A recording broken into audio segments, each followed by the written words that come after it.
கிறிஸ்துவுக்குள் மிகவும் பிரியமானவர்களே, இயேசு கிறிஸ்துவின் நாமத்தில் உங்கள் யாவரையும் அன்போடு கூட நான் வாழ்த்துகிறேன்.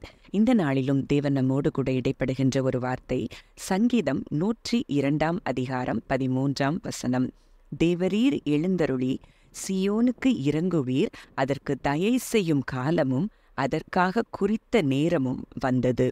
இந்த வார்த்தை மூலம் தேவன் இன்றைக்கு நம்ம ஒவ்வொருவரோடும் கூட இடைப்படுகிறார். இந்த வார்த்தை சொல்லுகிற காரியத்தை நம்ம ஆராய்ந்து பார்த்தோம்னா, இன்றைக்கு தேவன் நமக்காக எழுந்தருளுகிறாராம். நமக்கு இறங்கும்படி அவர் எழுந்தருளி நமக்கு தயை செய்யும் காலம் குறித்த நேரமும் வந்தபடியினால் நமக்கு கொடுக்கப்பட்டிருக்கிற எல்லா வாக்குத்தத்தங்களும் அது எல்லாம் நிறைவேறுகிற காலத்திற்குள்ளாக நம்ம வந்திருக்கிறோம் என்பதை இந்த வார்த்தை சொல்லுகிறதை பார்க்கிறோம். இதே வார்த்தையை நான் டிபிடி டிரான்ஸ்லேஷனில் வாசிக்கிறது மிக ஒரு அழகாய் கொடுக்கப்பட்டிருக்கிறது. I know you are about to arise and show your tender love to Zion. Now is the time, Lord, for your compassion and mercy to be poured out. The appointed time has come for your prophetic promises to be fulfilled. அவருடைய எல்லா prophetic promises-உம் இந்த நாட்களில் நிறைவேறுகிற நாட்களுக்குள்ள அவர் நமக்காக எழுந்தருளி அந்த promises எல்லாவற்றையும் நிறைவேறுகிற நாட்களுக்குள்ளாக நாம் வந்திருக்கிறோம் என்பதை நம்ம அறிந்து கொள்ள இன்றைக்கு தேவன் விரும்புகிறார். இதை நம்ம விசுவாசிப்போம்னா எத்தனையோ வருஷங்கள் நீங்கள் காத்து கொண்டிருக்கலாம், எத்தனையோ மாதங்களாய் காத்து கொண்டிருக்கலாம். ஆனால் தேவன் இன்றைக்கு நமக்காக எழுந்தருளி அந்த வாக்குத்தத்தங்கள் எல்லாவற்றையும் நிறைவேற்றுவேன் என்று சொல்லி நமக்கு வாக்கு கொடுக்கிறார்.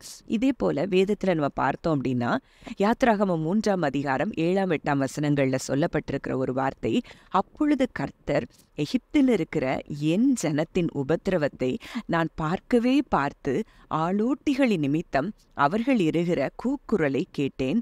அவர்கள் படுகிற வேதனைகளையும் அறிந்திருக்கிறேன். அவர்களை எகிப்தியரின் கைக்கு விடுதலையாக்கவும் அவர்களை அந்த தேசத்திலிருந்து நீக்கி கானானியரும் ஏத்தியரும் எமோரியரும் பெருசியரும் ஏவியரும் எபூசியரும் இருக்கிற இடமாகிய பாலும் தேனும் ஓடுகிற நலமும் விசாலமுமான தேசத்தில் கொண்டு போய் சேர்க்கவும் இறங்கினேன். இதே போலத்தான் இந்த வார்த்தையும் கூட, இது எகிப்திலிருந்து இஸ்ரவேல் ஜனங்கள் அங்க அடிமைத்தனத்துக்குள்ள இருக்கும்போது தேவன் மோசேயினிடத்துல சொல்லுகிற ஒரு வார்த்தையை தான் நம்ம இங்க பார்க்கிறோம்.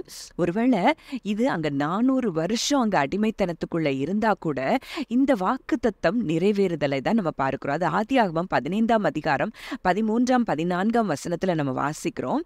அப்பொழுது அவர் ஆபிராமை நோக்கி, உன் சந்ததியார் தங்களுடையது அல்லாத அந்நிய தேசத்தில் பரதேசிகளாயிருந்து அத்தேசத்தாரை சேவிப்பார்கள் என்றும் அவர்களால் 400 வருஷம் உபத்திரவப்படுவார்கள் என்றும் நீ நிச்சயமாய் அறிய கடவாய். இவர்கள் சேவிக்கும் ஜாதிகளை நான் நியாயம் தீர்ப்பேன், பின்பு மிகுந்த பொருட்களுடனே புறப்பட்டு வருவார்கள்.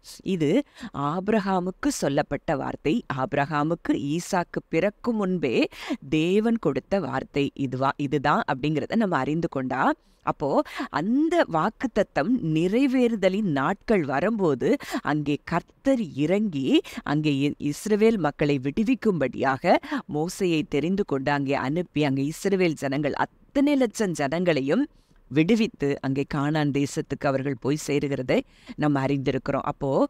இன்றைக்கு அவர் இறங்குகிற காலமாய் இருக்கிறதை தேவன் இன்றைக்கு நம்மோடு கூட இடைப்படுகிறார். ஒருவேளை நீங்க இதை விசுவாசிங்க, ஆழமா எனக்காக இறங்கி தேவன் தயை செய்யும் காலம் குறித்த நேரம் வந்திருக்கிறதுன்னு சொல்லி நீங்க அதை விசுவாசித்து உங்க வாயினால் அதை அறிக்கையிடும் பொழுது நிச்சயம் அந்த என்னென்ன வாக்குத்தத்தங்கள் நம்ம வாழ்க்கையில தேவன் கொடுத்திருக்கிறாரோ அது எல்லாம் தாமதமில்லாமல் நிறைவேறுகிறதை நீங்கள் நிச்சயமாய் பார்ப்பீர்கள். ஒருவேளை ஏன் நமக்கு காத்திருக்குதல் அப்படின்னு சொல்லி நம்ம அறிந்து கொண்டோம்னா, அந்த காத்திருக்குதலின் காலமும் நமக்கு சந்தோஷமும் இனிமையுமாய் இருக்கும். ஒருவேளை காத்திருக்கிறவங்களுக்கு தேவன் தருகிறது எல்லாமே அது எப்படி இருக்கும்னா மிகவும் சிறப்பா இருக்கும். அன்னாள் காத்திருந்தாள், சாம்வேலை பெற்றது போல.